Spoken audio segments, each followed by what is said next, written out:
La la la la la la la. La la la la la la la la. La la la la la la la. La la la la la la. This very body is soil. My body, your body, everybody is just soil body.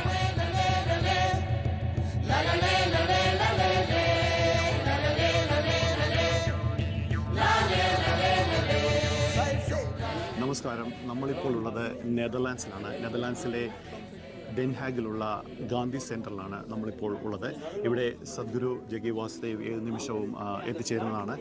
അദ്ദേഹത്തിൻ്റെ world wide 3.5 billion ആൾക്കാരിലേക്ക് മണ്ണിൻ്റെ സംരക്ഷണത്തിനെ പറ്റിയുള്ള അവബോധം എത്തിക്കാനുള്ള safe soil movement അതിൻ്റെ പ്രചരണത്തിൻ്റെ ഭാഗമായിട്ടാണ് അദ്ദേഹം Netherlands എത്തിയിട്ടുള്ളത്. അതിന് മുന്നോടിയായിട്ടുള്ള പ്രസ് മീറ്റിലും ഇന്ത്യൻ കമ്മ്യൂണിറ്റിയുടെ ഗ്യാതറിങ്ങിലുമാണ് നമ്മളിപ്പോൾ ഇവിടെ ഉള്ളത്. ഏതാനും നിമിഷങ്ങളും അദ്ദേഹം ഇവിടെ എത്തിച്ചേരുകയാണ്. ഇപ്പോൾ ഇതിൻ്റെ പ്രിപ്പറേഷനിലേക്ക് നമുക്കൊന്ന് കടക്കാം. വളരെ വിപുലമായ പദ്ധതികളാണ് ഇഷ ഫൗണ്ടേഷൻ ഇവിടെ വിഭാവനം ചെയ്തിരിക്കുന്നത്. അദ്ദേഹം ഫെറിയിൽ വന്നിറങ്ങിയത് മുതൽ ഇന്ന് രാവിലെ 7 മണിക്ക് മോട്ടോർ ബൈക്കിൽ ഡെൻഹാഗ് സിറ്റിയിൽ റോഡ് ഷോ ഉണ്ടായിരുന്നു. അപ്പോൾ അതിനുശേഷം ഇവിടുത്തെ പ്രധാനപ്പെട്ട ചില പൊളിറ്റീഷ്യന്മാർ, ഇവിടുത്തെ പോളിസി മേക്കേഴ്സ് അവരെയൊക്കെ അദ്ദേഹം മീറ്റ് ചെയ്യുന്നതാണ്. നമുക്ക് അതിലെ വിശേഷങ്ങളിലേക്ക് കടക്കാം. രാവിലെ ഏകദേശം 8 മണിയോടുകൂടിയാണ് നെതർലാൻഡ്സിലേക്ക് UK നിന്നും ഫെറി വഴി സദ്ഗുരുവും അദ്ദേഹത്തിൻ്റെ വാഹന വ്യൂഹവും അദ്ദേഹത്തിൻ്റെ പ്രിയപ്പെട്ട BMW ബൈക്കും ഒക്കെ അടങ്ങുന്ന ഒരു സംഘം ഇവിടെ എത്തിച്ചേർന്നത്. നെതർലാൻഡ്സിലെ ഹുക്ക് വാൻ ഹോളണ്ടിലെത്തിയ സദ്ഗുരുവിനെ കാത്ത് ഏകദേശം രാവിലെ 6:30 മുതൽ നിരവധി ആളുകൾ വെയിറ്റ് ചെയ്യുന്നുണ്ടായിരുന്നു.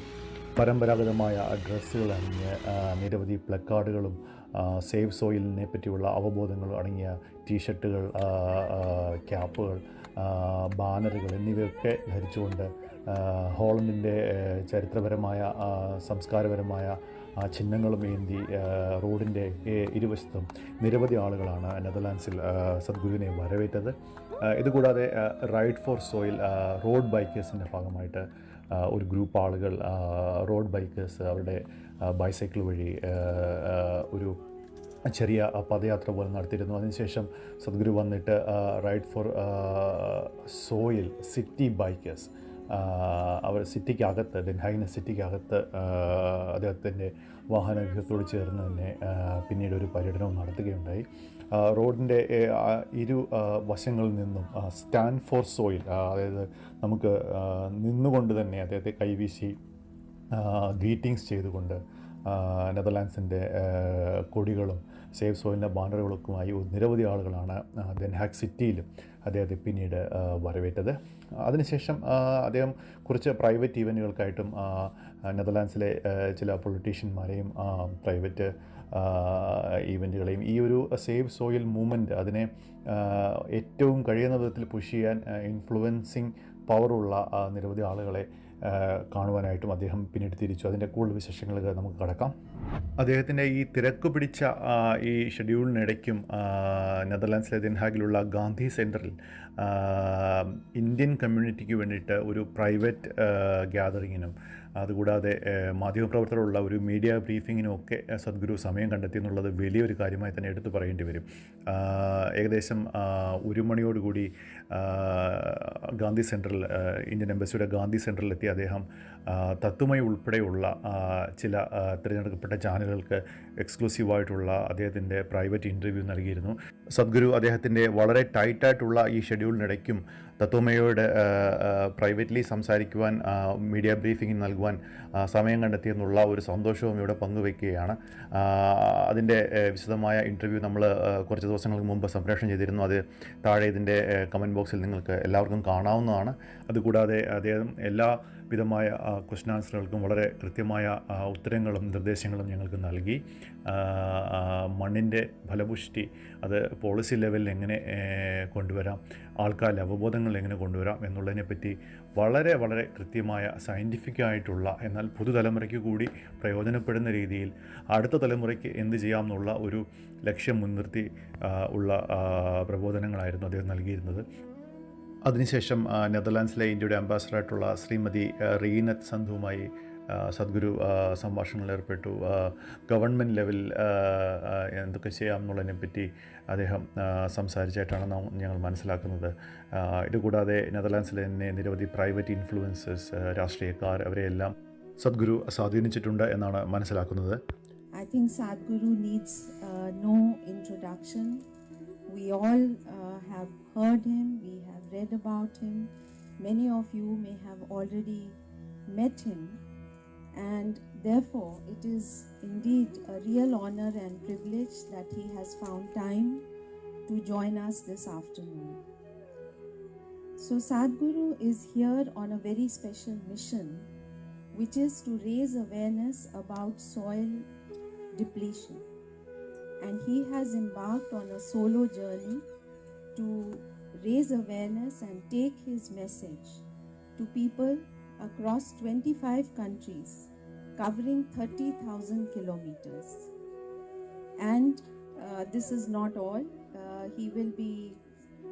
He has done a lot of work relating to sustainability and environmental degradation in the past.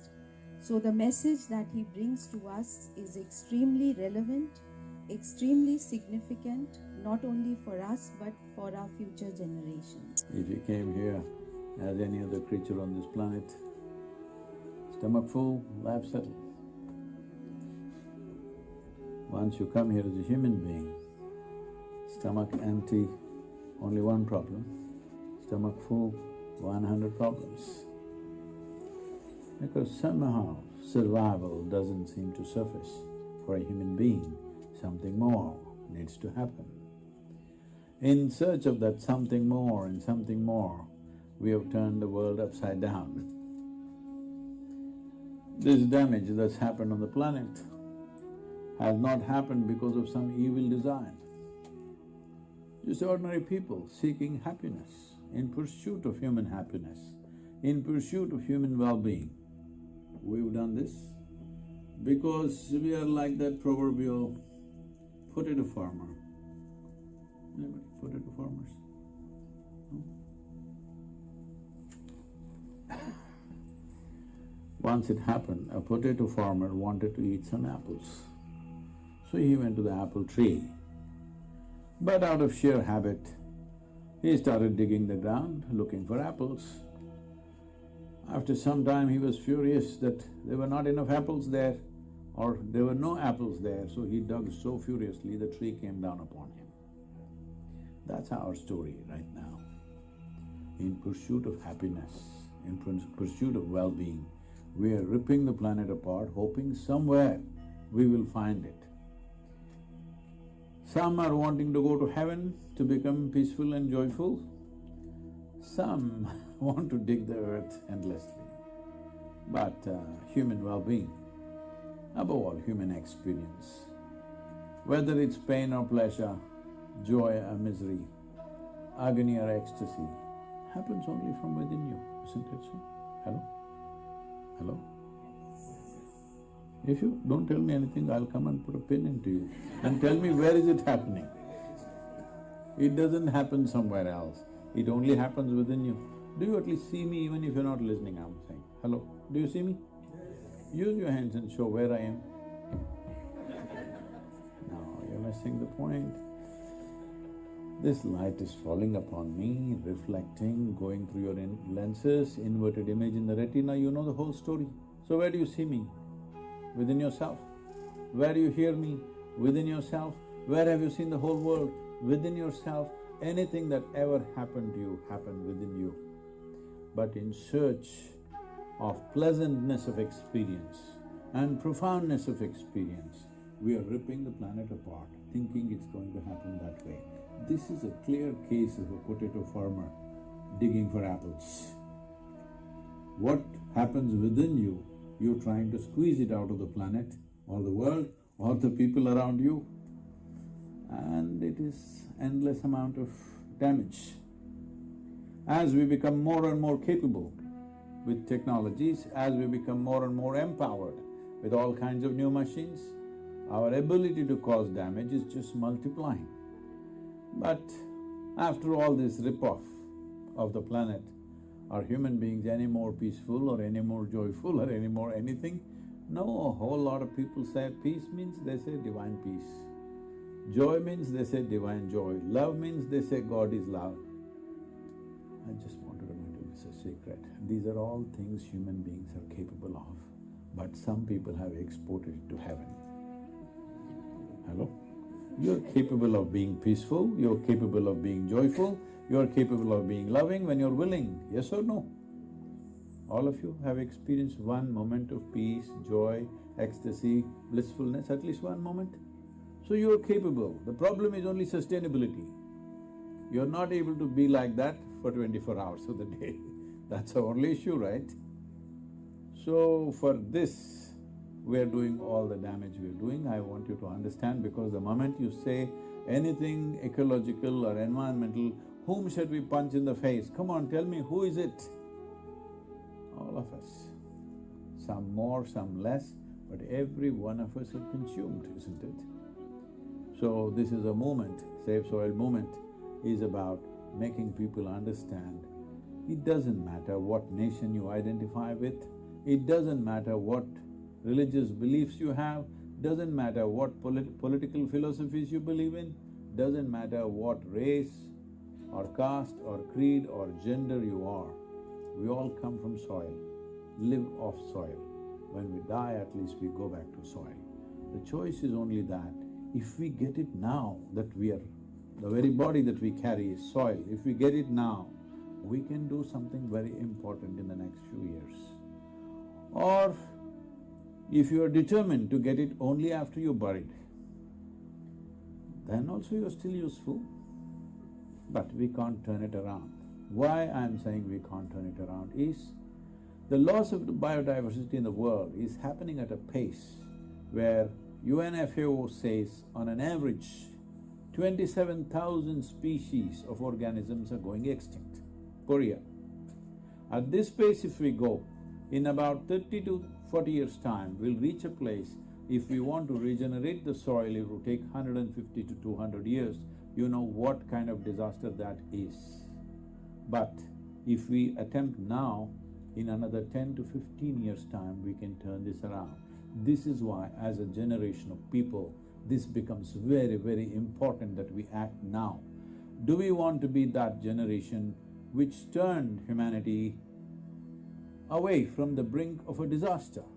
Or do we want to be that generation which slept through and fell over? Is sleep a crime? Hello? Is sleeping a crime? Hello?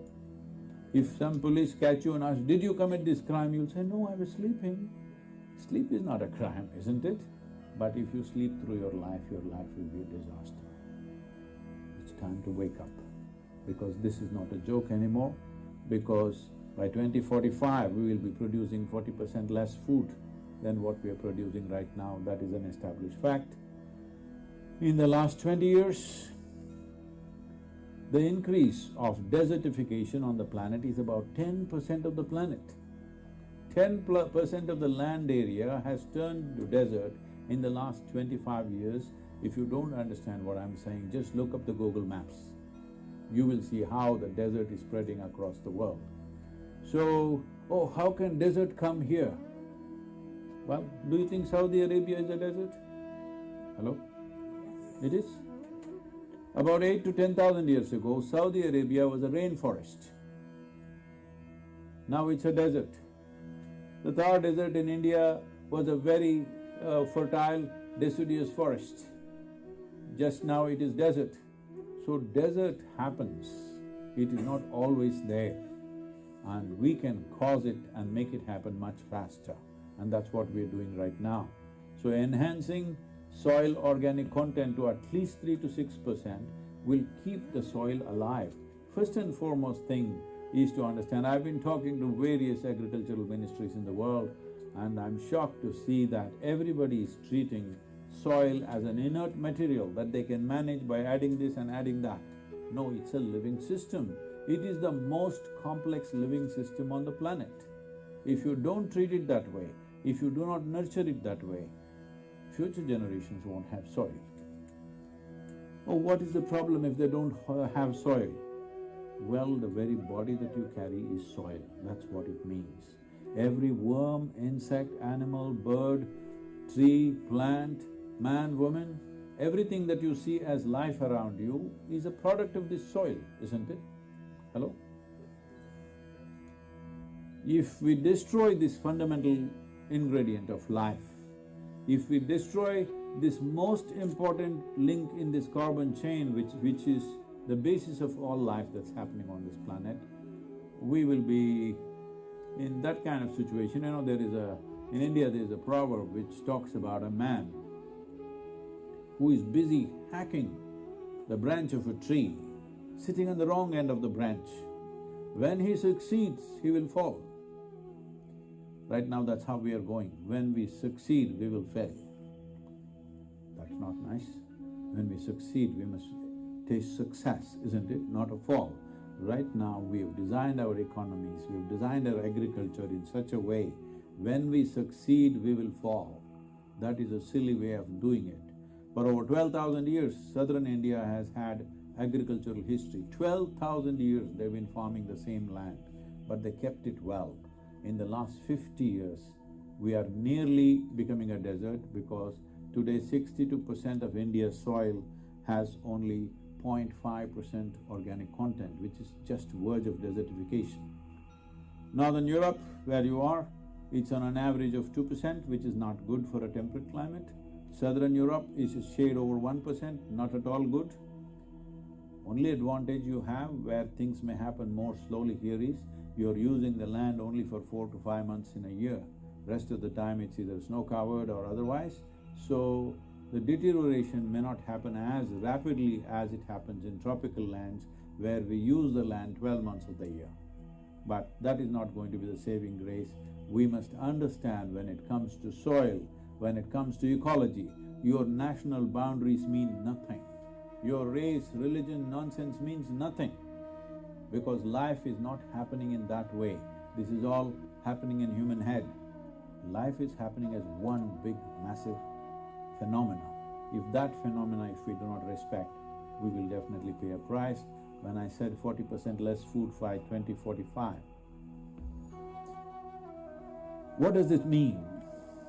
It means just this. I want you to visualize. Let's say in this city, if 40% of the people don't have food for next 3 days, what do you think will happen? They will all sit quietly in one place and die, is it so? They will rip the city apart. Your civilization will evaporate. Your very humanity will go away, I'm telling you. Yes or no? Gandhi സെൻറ്ററിലെ പ്രോഗ്രാമിന് ശേഷം അവിടെ കൂടിയിട്ടുള്ള ചെറിയ ഒരു Indian community ഗാദറിങ്ങിന് ഒരു question answer സെഷന് കൂടി സമയം അനുവദിച്ച് 4-5 ചോദ്യങ്ങൾക്ക് ഉത്തരം കൂടി നൽകിയ ശേഷമാണ് സദ്ഗുരു നെതർലാൻഡ്സിലെ പ്രധാനപ്പെട്ട ഇവൻ്റായ ആംസ്റ്റർഡാം റായിലെ പ്രധാനപ്പെട്ട ഇവൻ്റ് സെൻറ്ററിലേക്ക് അദ്ദേഹം യാത്രയായത്. Good afternoon, Sadhguruji. On behalf of our community, first of all, I would like to say thank you for being such an epitome of Vasudhaiv Kutumbakam, and Save the Soil is such initiative which resonates with lots of us, yeah. That's my message to you. Thank you so much, and we all love you on behalf of the Indian community here, yeah. Thank you. My concrete question is, because I've been working in the corporate world for the last 20 years, where the focus… Wait, where is that word? It's right here, right here. No, this is what I'm saying. We are finding in how many ways can we divide the world. Soil is that aspect which unifies all of us. Absolutely. Now, whether you and me act as one when we're alive or we do it when we're buried, this is the choice. So don't use those words. You're in a But corporate the point job, I but wanted to ask was that most corporates are aiming for profit, consumerism, capitalism. they must do that. Yeah. But how do you kind of promote the Save the Soil project in that? See, a corporation means… Please, listen. Right now in some countries, even in some parts of India, the word corporate means something terrible, something horrible thing. It is. People also call me, I'm a corporate guru. Essentially they mean somebody who does things efficiently. They don't like that. Okay? So corporation means running your business in a more organized and sensible way rather than running it out of your pocket. Hello? Yes or no? That's what it means. So let's not make that into a separate world and leave the world behind. It is just more efficient and sensible way of running your business. Please, let's do that. And business is making profit. They must make profit, because if there is no profit, why the hell will anybody do business? Everybody will seek a job. Hello? Everybody will seek a simple job, because you need to understand, if somebody is making profit, day and night he's on it. Okay? It's not like you finish your job and go home in the evening and relax. There's no such thing for one who is running a business. Day or night, it's on and on and on till he reaches a certain point, all right? Maybe he looks a little more glossy to you because he may be driving a bigger car and he may be wearing whatever, more expensive clothing, whatever, but those people who are successful in that sense, financially successful, they neither eat properly, nor sleep properly, nor do anything properly because it keeps them busy, busy and busy, all right? So let's leave that. But if a business doesn't make profit, would you invest in that? I'm asking. No. Then what are we talking about? They're committed to profit. They should be, because their shareholders have demanded that they must make profit, otherwise they will leave that. Yes or no? Yes. But now, it is in the policy framework where you have to set it in such a way that whoever makes profit, in some way people should benefit. That's what taxation system is. How efficiently it's working in different countries may be a question mark, but that is a fundamental premise, isn't it? Whoever makes money, everybody should benefit, because not everybody is equally competent, not everybody may be equally focused on their financial stuff. So, that is the idea of policy making, that you make the policy in such a way that everybody benefits. So we should not talk to, as I said, I will not talk ecology to farmers, nor do I talk service to corporates. I said, just do your business well. You expand your business as much as you can, because the purpose of business when you start is profit and money. But as you become large, when you say you're a corporate, now you must have a vision that you want to make an impact in the world. Only then you will live long. Otherwise, corporations which were very relevant 10 years ago don't even exist right now, isn't it? Any number of them. If you want to stay relevant, it's important that you must have a larger vision than just personal ambition. If you do not transit from personal ambition to a larger vision, you're not going to last very long, nor are you going to grow in any big way. Yeah, very excited to have Sadhguru in the Netherlands for the first time in a long time. All the volunteers coming together to make this happen and to let everyone know that we need to save our soil, because it's really important for the future generations to do this. And we're very happy to have Sadhguru here with us in the Netherlands, and we hope he has a very good journey in the rest of the countries. This is BTR Naidu from Netherlands, and I'm so excited to be here. I love all the initiatives from Sadhguruji, and this is one of those initiatives which has really it's going to pick up a very big momentum because it is to save the Mother Earth, the soil, the very essential which is needed for the survival of the humankind. So they see a lot of enthusiasm among the people. There have been a lot of people waiting outside who couldn't get through, and there have been a large crowd who turned out in support of this initiative. And in next 100 days, I think this is going to become a very big world movement. So, signing off, and very fantastic. Namaskaram. I worked at the art exhibition, and children made really beautiful artworks. It was really inspiring, and to see Sadhguru after all talking about saving soil was beautiful. Yeah. Namaskaram, my name is Shivangi, so I'm coordinating the event today in Rai. So it has really been a great experience, really happy to so many people coming together to make this happen. It has been absolutely humbling. Namaskaram. So today we created some energy to regenerate the soil, and that's what it's all about, so make it work. Yes, together we say, save soil! Save the soil. നിരവധി ദിവസങ്ങളായി Amsterdam റായിലെ ഈ mega ഇവൻറ്റിന് വേണ്ടി Isha ഫൗണ്ടേഷൻ്റെയും conscious പ്ലാനറ്റിൻ്റെയും save soil മൂവ്മെൻറ്റിൻ്റെയും ഒക്കെ volunteers നിരവധി പ്രവർത്തനങ്ങളിൽ ഏർപ്പെട്ടു വരികയായിരുന്നു. ഏകദേശം 1700ഓളം പേർക്ക് ഇരിക്കാവുന്ന ഒരു കോൺഫറൻസ് തിയേറ്റർ ആണ് ആംസ്റ്റർഡാം റായ്. എന്നാൽ ഏകദേശം 2500ഓളം ആളുകൾ വന്നതിനാൽ നിരവധി ആളുകൾക്ക് പുറത്തു നിന്ന് TV വഴിയും ഒക്കെ ആയിട്ട് ഈ പ്രോഗ്രാം കാണേണ്ടതായിട്ട് വന്നു.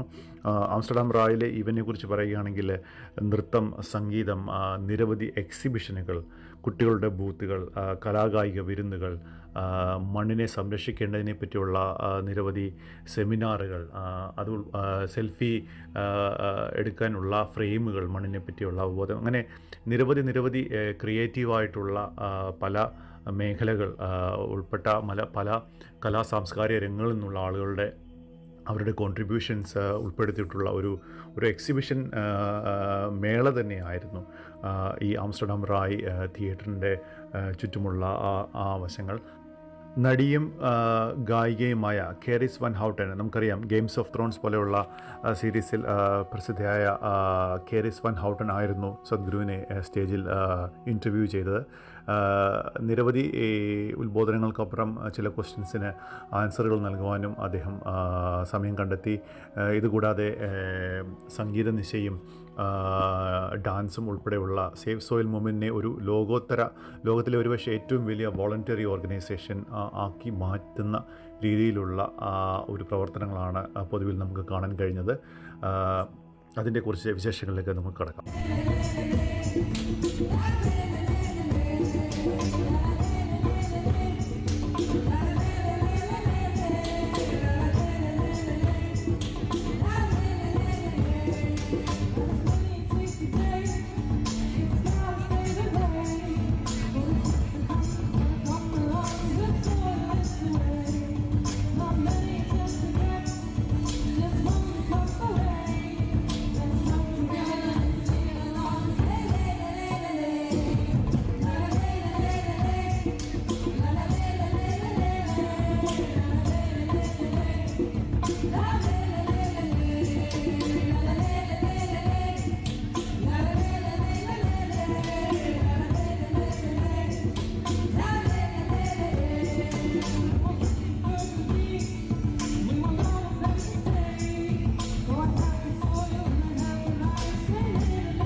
Depleted soils will not quench the fire of hunger. Unquenched hunger can burn the very world. This is a generational responsibility. Save soil. Let's make it happen.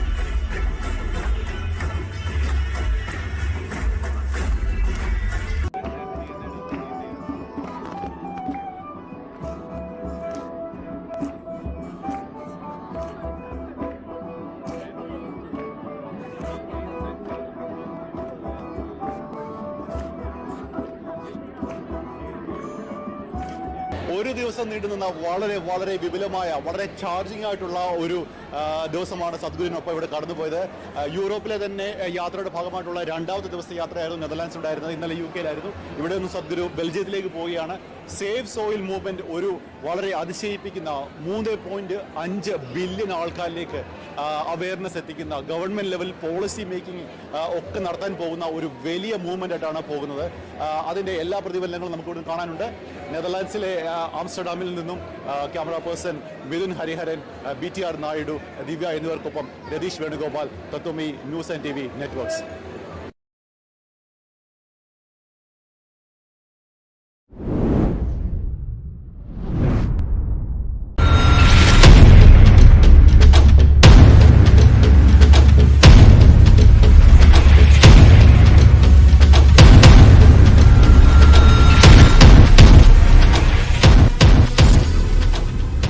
Prime Minister and the Environment Minister and the Agriculture Minister, we've met all of them and they are very committed in this direction.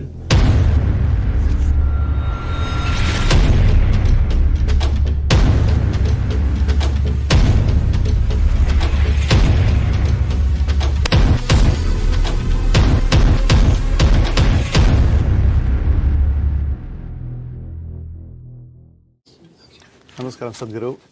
I think you already explained about different approaches we can take, but being a digital media company, I want to ask your suggestion regarding the emerging technologies. We have been going through a lot of transformations like artificial intelligence, IoTs, robotics and everything. How do you think these evolving emerging technologies helping the safe soil movement going forward?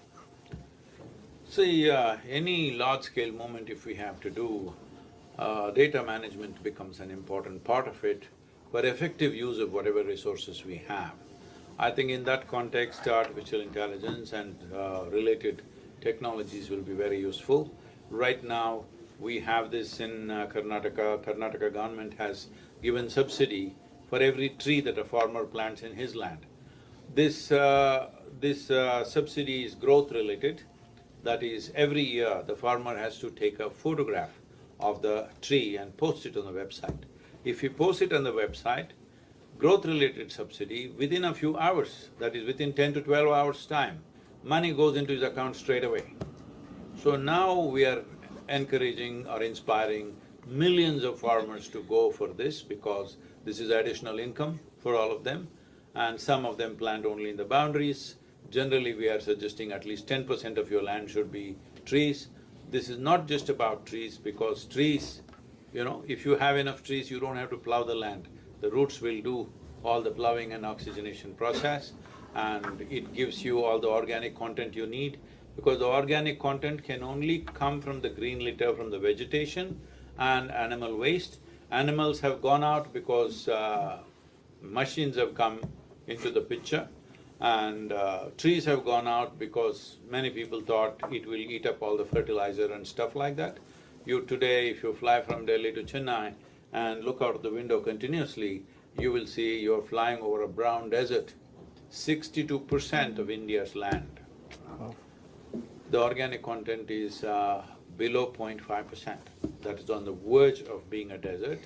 Minimum organic content to call soil as soil is 3%. 3 to 6% is a reasonably healthy soil. But if you raise this organic content to 8 to 10%, then your irrigation requirements will come down to 30% of what it is right now. Because nearly 2 billion plus people are water stressed, but 84% of India's water is being used for agriculture because of the way the soil is. How much ever water you put, it just doesn't stay there. If the organic content was rich, it would stay and the irrigation requirements would come down. If you raise the organic content to 12 to 15%, your irrigation requirement will come to 10 to 15%. That means if you are right now needing 100 liters, with 15 liters you can grow the same crop. If the organic content was very rich in the soil, that is 12 to 15%. Getting to 12 to 15%, the whole nation may take some time, but a minimum of 3 to 6% is a must. That's what we are looking for in the policy of every nation. Many nations 100% agree with this. Now, how much incentive can they invest? how they can push their farmers, to what extent they will have to financially push it, or what extent other types of incentives can be given. This is something for nations to work out in their policy matters. It's not for us to tell any nation how to frame the policy, but in what direction they should go. For this, we have prepared soil documents based on the latitudinal position, soil types which exist there, economic conditions of a given nation and agricultural traditions. Why agricultural traditions is, you may have all the science that you want, but you cannot change the agricultural traditions overnight. You have to respect and work with that. For all this, data is very important, and how we use the data effectively is important. But this definitely technology can make a huge difference. Absolutely. As I said, just a picture will get the money into his bank within hours. That is an encouragement, you know. Absolutely. Wow. The soil in the world has reached a certain point where if we ignore it any further, we will be inviting a serious disaster upon ourselves. I've been working on this for over 25 years now in various projects, manifesting things, but what I saw was, if we do it as projects, if we do it even as a whole state or river basins, or even if we do a whole nation, it's not a solution. It needs a global response. When it comes to soil and ecology, our national boundaries, regional boundaries, our differences of race, religion, caste, creed, gender, nothing matters, because when it comes to soil, it's a unifying force and it needs to be dealt as such.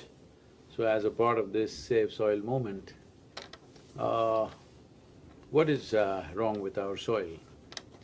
One thing that we need to understand is, we've been treating soil like it's an inert material and we can add and discount something and make it work.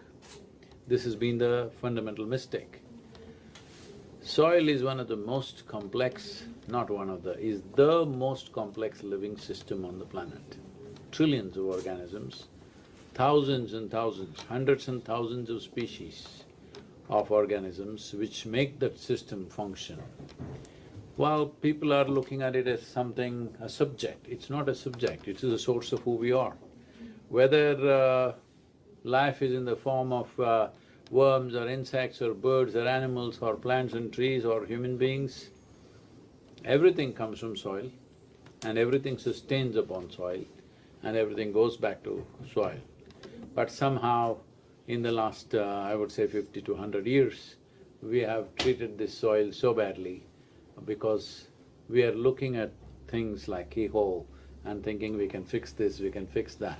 It is one big organism that functions and communicates and acts in a ways that we have still not figured out logically exactly how. But now we definitely know, we've always known in the yogic systems and traditional agriculture, but now even modern science clearly knows this is the most complex living system. If you don't treat it as such, we are heading for a very serious situation.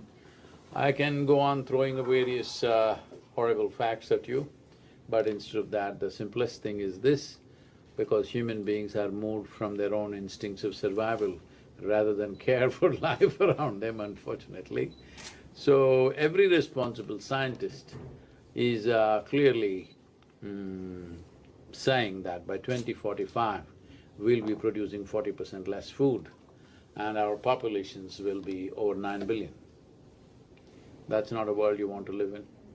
That's not a world where you want to leave your children and go, because 40% less food, let's say imagine this city, if 40% of the people don't have food to eat, let's say tomorrow, whatever civilizations we have will evaporate in 3 days' time. It'll become a totally uncivilized place. Whatever we have held as a valuable humanity within us, our very humanity will evaporate in 3 days' time of no food. That's where it'll go. Before photosynthesis started, according to scientists, probably 1 billion years ago, the oxygen level in our atmosphere was just a shade over 1%. Today it's 21%. That's mainly because of photosynthesis. I'm asking 500 years ago or 1000 years ago, how much photosynthesis was happening on this planet? How much is happening right now? What is the reduction? What do you think is the percentage of reduction? How much has it gone down from, let's say, 1000 years to now? What do you think it would be? Make a guess, it's okay. 60s. 45%? 85%. Wow, that's a lot. 85% in reduction of photosynthesis.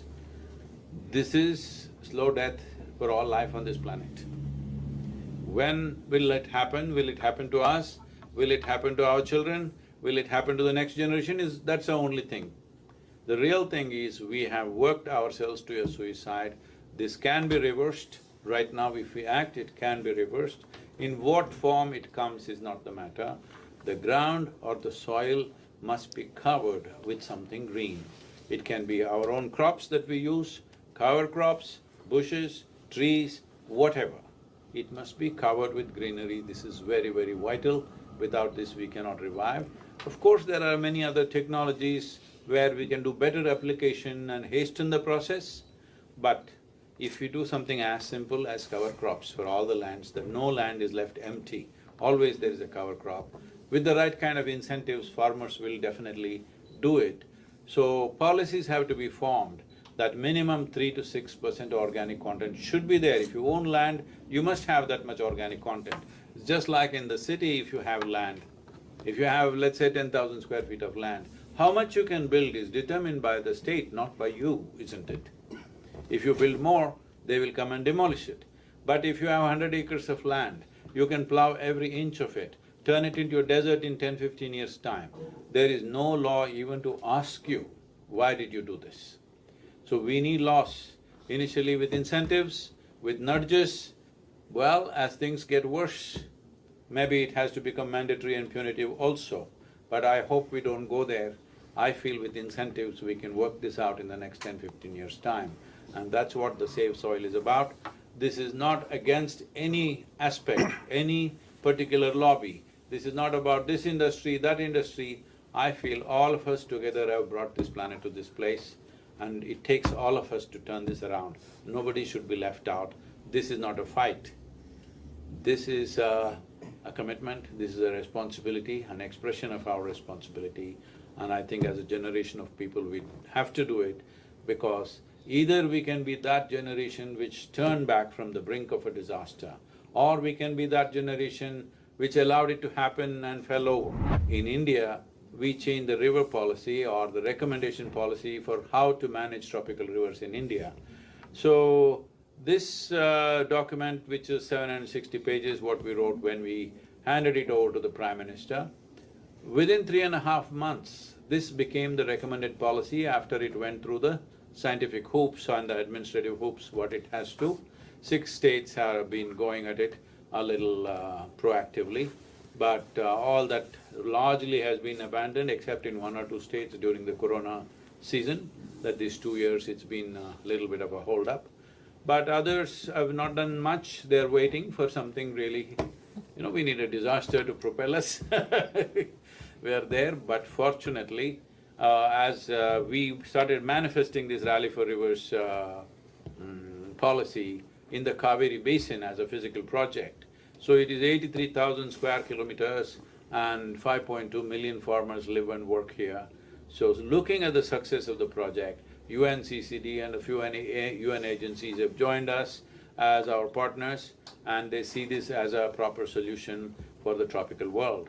And looking at the success of Kaveri calling, now central government of India made detailed project reports for 13 river basins, and that was going on for some time now, the detailed project report. Now you must have seen in the news last 4 days, I think 4 days ago, they announced 19,000 crores for these projects. So that is $2.5 billion approximately for these rivers. These 13 rivers account for 67% of India's agricultural land. If we really make this happen in the next 8 to 12 years' time, In many ways, India's food security is taken care of if this 67% of the land is taken care of. I think right now, both the Prime Minister and the Environment Minister and the Agriculture Minister, we've met all of them and they are very committed in this direction. Well, budgets are there, but 2.5 billion is not a small amount for India. It's a good, very good start in the first year. I'm sure it'll multiply, and many other private players also can play a role in this in many ways to see how to enhance river basins, because that's how a tropical nation functions, based on river basins. See, right now this movement is focused on policy, because right now somebody is asking you, what can I do? So if I tell them you can fix your garden, you'll roll up your sleeves and start working in your garden. That's very cute of you. I'm not saying it's useless, it's nice, but it's not a solution. Let's say you have 100 acres of land, you fixed that and made it very rich.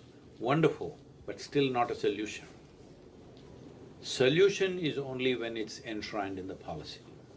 Because today you may manage your land very well, the next generation may rip it apart. That's what we have done, right? When we say in 50 years this damage has happened, earlier it was good and in 50 years we've damaged it, the same can happen once again. So it's very important that it has to be enshrined in the policy. So when I say it has to be enshrined in the policy, people must understand this, though, it has become the pastime everywhere in the world, maybe not so much in this part of the world. Everybody is a political commentator, giving commentary on everybody else. Let's keep that aside. Our political ideologies, our identities, our race, our religion, our caste, creed, even nationality, keep it aside. This one thing, it needs you as a human being, as a citizen, to express yourself. If policy change has to happen, people have to say, we want this. They have never said that. And they're saying, okay, what can I do, what can I do? You are in a democratic condition, in a country. One thing is a vote.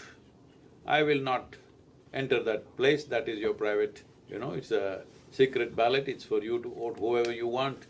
But whoever you vote, it is important you tell them soil and ecology are an important aspect. As a part of this, we are writing to 730 political parties across the world, because we want to make sure that they include soil and soil ecology as a part of their political manifestos. It has to come there.